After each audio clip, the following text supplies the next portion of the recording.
With Remote Photo, ID photos just happen.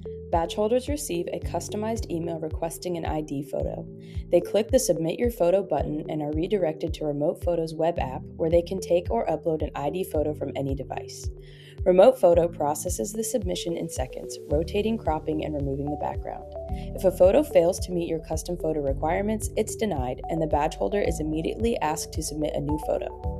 Badge holders receive real-time feedback from the Remote Photo Butler, Remote Photo's AI. It lets them know if their submission meets requirements. Hundreds of smart filters trigger to tell the badge holder exactly what they need to change for a compliant photo on their next attempt. You can let the Remote Photo Butler automatically approve or deny photos, or keep a human in the loop for extra peace of mind. When the badge holder submits a compliant photo, it is stored in Remote Photo with the badge holder's account. Once you've got your ID photos, you can download them to a file system or database for use in your card production, access control, or human capital management systems. With Remote Photo, ID photos just happen.